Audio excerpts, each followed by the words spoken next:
There was a man. He went to San Francisco by himself when he was young. He was imprisoned 3 times, had 4 wives in different periods, became a hero 5 times, and won court cases 6 times.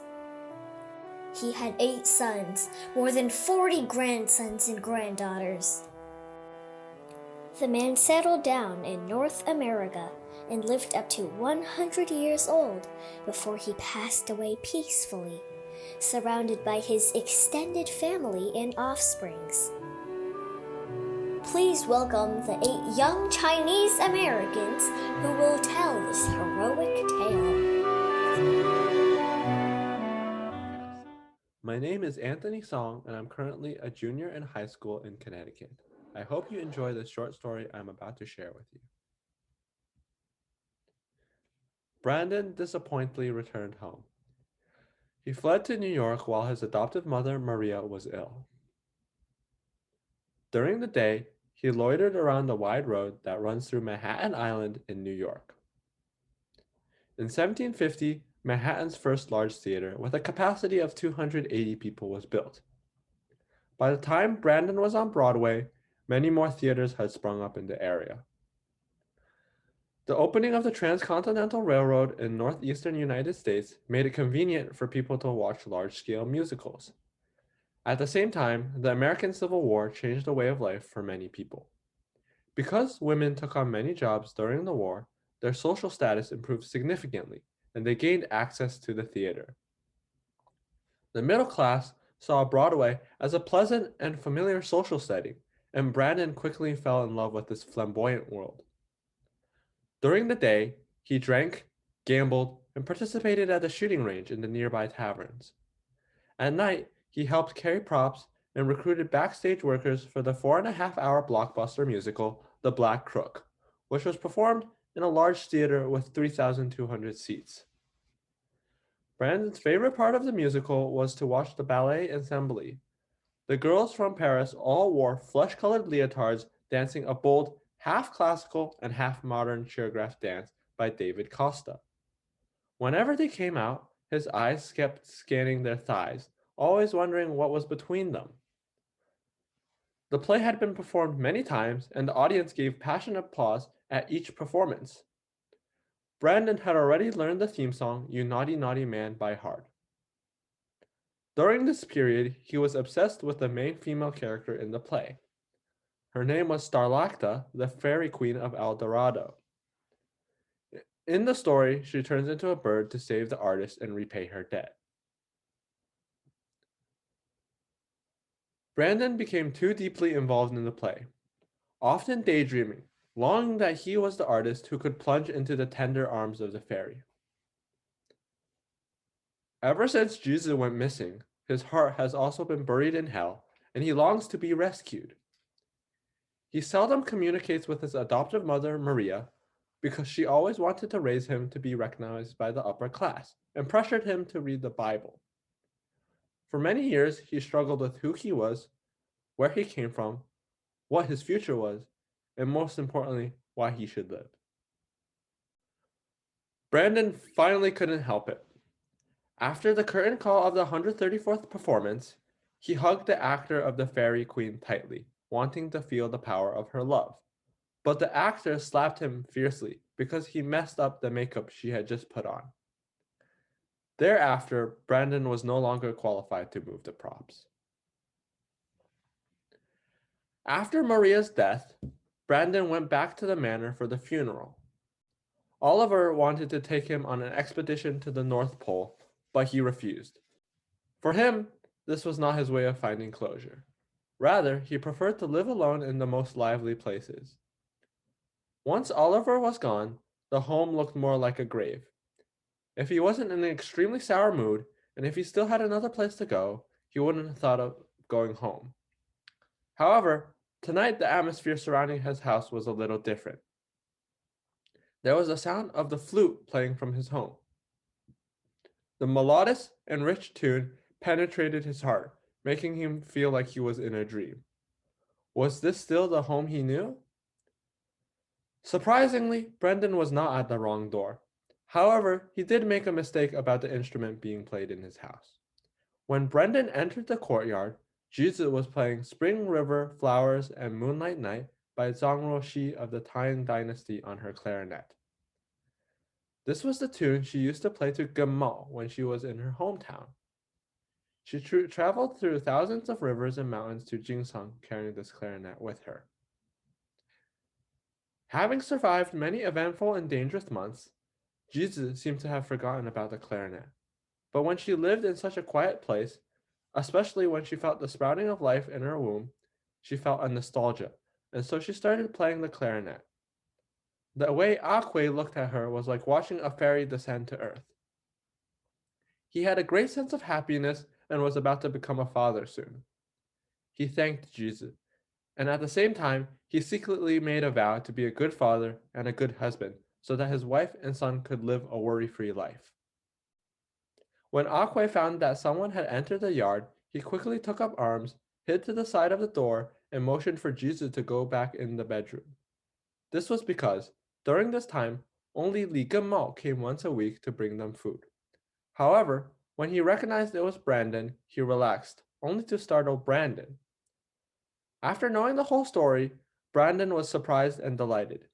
Instead of blaming Genmao for letting the Akwe couple hide here, he warmly invited them to stay longer.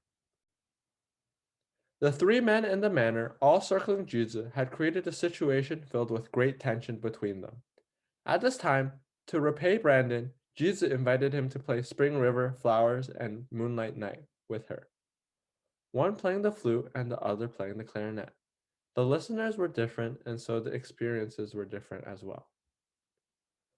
Finally, one weekend, when Genmao came to the manor, Akwe and Juzi had already disappeared. Akwe couldn't stand Brandon's longing gaze towards Juzi and was unwilling to accept Genmao's protection any longer. He also could not swallow the suffering he had endured from gang leader Wu. He decided to sneak back to Chinatown, strengthen his economic strength, and find an opportunity to destroy the Axe Gang. Otherwise, he would not be able to walk safely throughout Chinatown, nor would his wife and child be able to live an honest life. Genmao was at a loss, and although he found it difficult to accept, there was nothing he could do to change the situation. After all, Jizi and Akwe were already married, and it was impossible for Jizi to return to him. He blamed himself.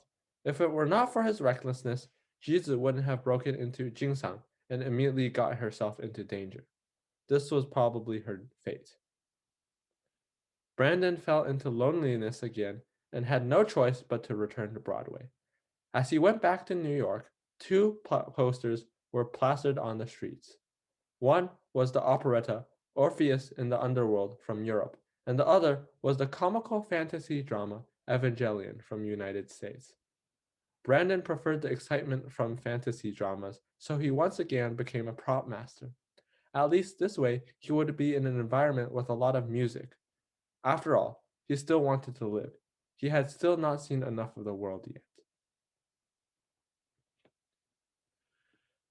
Young international students were distributed to residents in Connecticut and Massachusetts, where they studied English, writing, and science at nearby schools.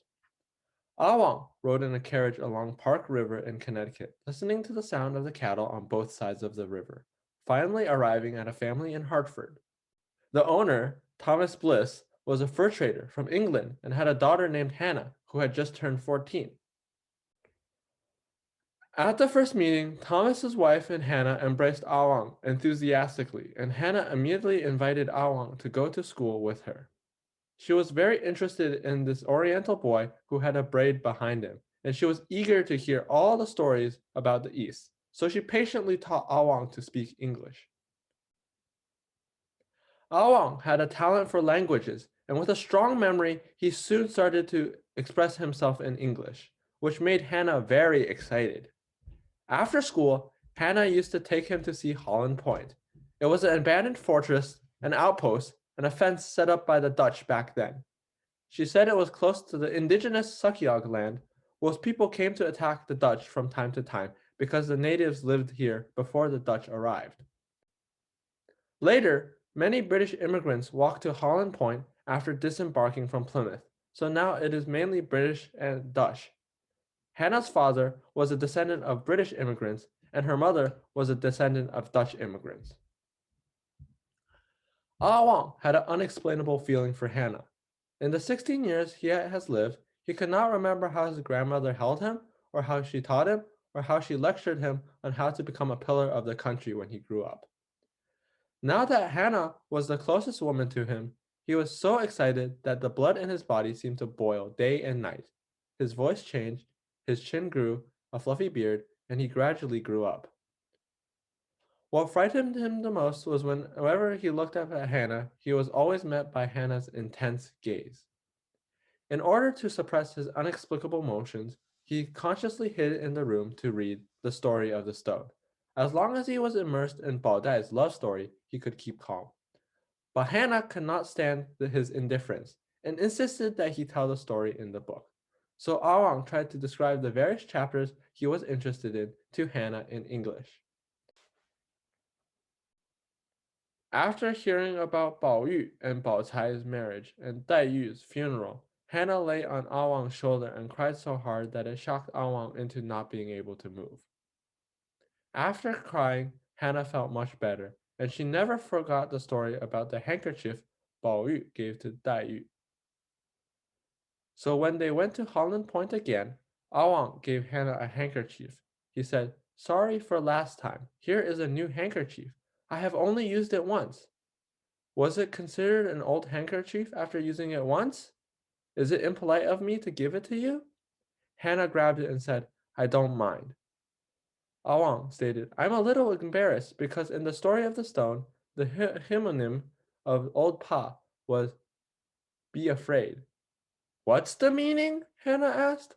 Old Pa means worry. Worry about what? I'm afraid that one day we will be separated and we will be sad. Do you have to go back? I was sent by the Qing government with their money, and there are regulations that I have to go back. I have sworn an oath that I will worry about the world's worries first and enjoy the world's joys later. What's the meaning of that? That is, I want to read books and work hard for all the people to have a good life. You are more ideal than Bao Yu. I like your difference. On that day, Hannah kissed Ah Wang. But the good times didn't last long. After Hannah's parents found out, they calmly contacted the agency responsible for the young international students and informed them that they were about to move due to business reasons, and kept their whereabouts secret. As a result, Yale notified Awang to move into Yale dormitories and study in the preparatory class. Before parting, Hannah's father told Awang that it was impossible for two people with different beliefs, customs, and ethnicities to live together. Aren't you and your wife also different ethnic groups? That's not the same. We are all the same skin color. If there was a man with a braid walking in and out of the house, it will be very unaccustomed. Hannah used to argue with me about this, but she finally agreed to leave because she didn't want her life to be surrounded by a huge social pressure when she had just started. My wife's family and I both believe there is no need to discuss this issue. This kind of prejudice deeply hurt Awang's self-esteem. Previously, Awang gave Hannah the manuscript of The Story of the Stone as a souvenir. Hannah returned the old handkerchief Awang gave him. Hannah said that she didn't expect to break up so soon, and she was afraid that Awang would be sad, so she wanted to send the old Pa back and told Awang to take care of his health and not be sad for her. Awang refused to pick it up, and he gave the handkerchief back to Hannah. Hannah understood why Awang gave it and accepted it. After Hannah left, Awang cut off his braids, attended a speech class at Yale University, and practiced angrily, hoping that he could speak fluent English so that Americans could not hear the voice of a student from an ancient country in the East. Awang called his two brothers and asked them to come to Chinatown on weekends to support his speech. Amo didn't understand what the younger brother was going to say. Why did he have to speak in Chinatown? When they came in a hurry, Awang was already standing in front of the grocery store, urging the Chinese to stop and listen to him. Awang has grown taller and more handsome. Awang stood on the square stool, holding a brand new newspaper in his hand, and said, "Dear fellows, what are you seeing here? This was the Chinese American newspaper I founded.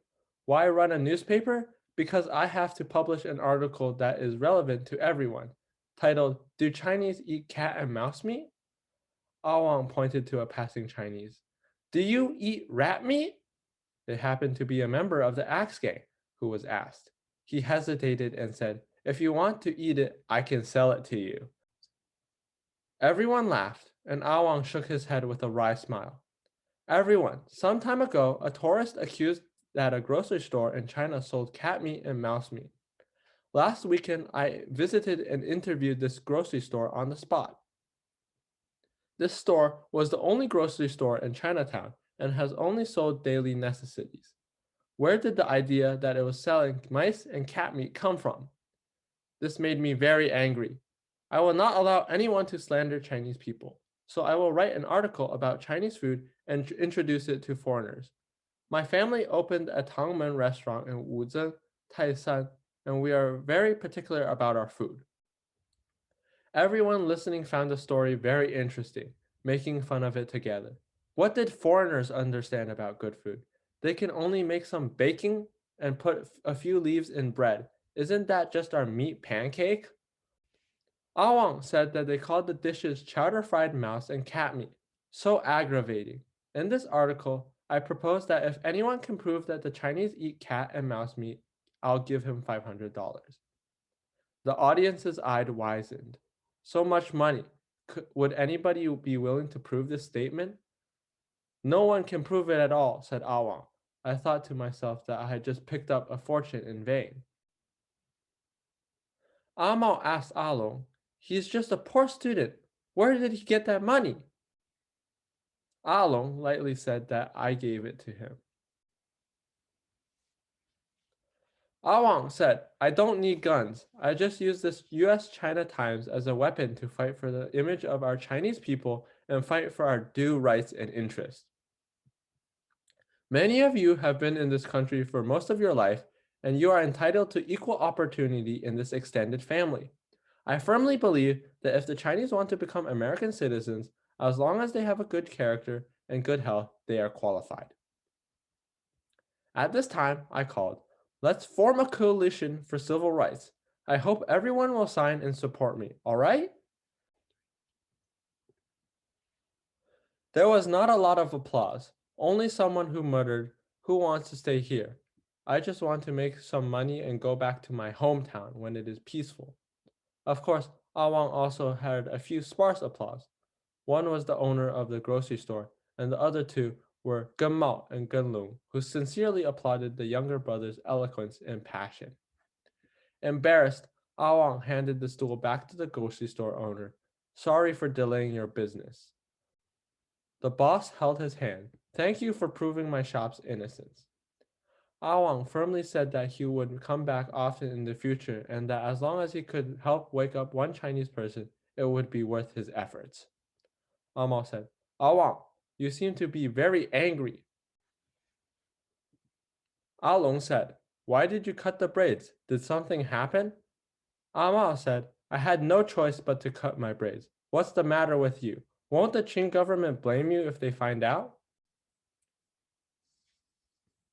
Awang shrugged. Life is precious, but love is more valuable. He frankly said that he cut his braid off for the landlord's daughter, Hannah, whom he liked. When Awang was giving his speech in front of the grocery store, the people who stopped to watch included not only the members of the Axe Gang, but also Akwe, who covered half his face with a cotton scarf.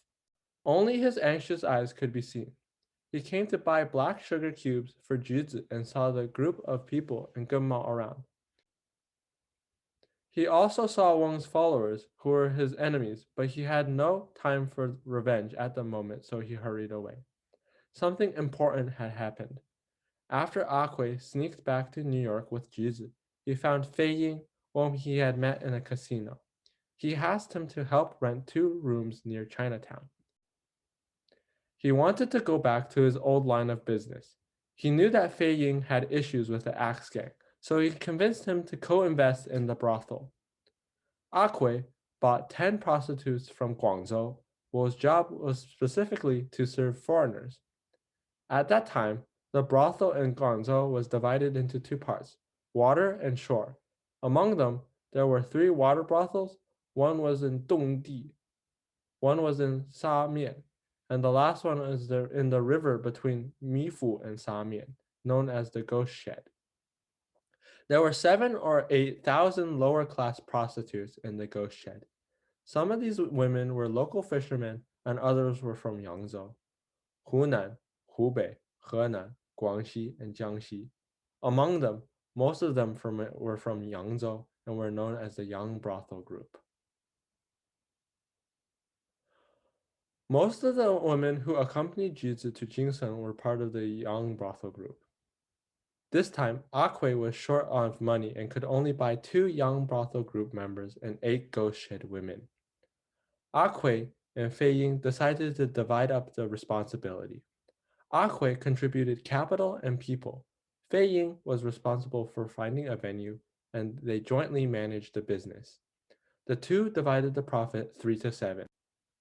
Fei Ying was dissatisfied with Akwe's 70% share, but he still compromised because it was better than nothing. But something went wrong the day Akwe went to pick up the prostitutes. When Akwe arrived at the pier, a few police officers were guarding the pier with the guns. The minute the group of Ghost Shed women got off the boat, they were taken away by the police. Akwe saw that a big business had gone to waste. He immediately realized that Fei Ying had betrayed him. He hurried home, only to find that Jizi was gone and the ground was covered in blood. He went straight to the apartment of gang leader Wen, only to see Jizi lying on the side of the road, fainted. It turned out that when Akwe had just arrived at the pier, Fei Ying came to Akwe's residence and kidnapped Jizi. Jizi was frightened and struggled. When Fei Ying carried her to Wen's apartment for a reward, Wen found that Jizi was covered in blood and had fainted. He felt that this was a bad omen and angrily demanded Fei Ying to send her back to where she had come from. Fei Ying threw Jizi to the side of the road and ran away. Akwe took Jizi to the Chinese medicine clinic and caressed her pale face, feeling distressed. Even more painful was the fact that he had lost his child, and he was really heartbroken. Fortunately, the Chinese doctor stopped the bleeding for Jizi and instructed Akwe that it was just a miscarriage, nothing severe. She just needed to rest for a few months, drink chicken soup, and drink more brown sugar water. Akwe served Jizi with all his heart. As long as she was by his side, he was not afraid of anything. They could still have children in the future. Jizi begged Akwe not to take revenge. This was the price he paid for harassing 10 women. On the surface, Akwe agreed, but when he went out to buy brown sugar, he found Fei Ying and broke his hamstring.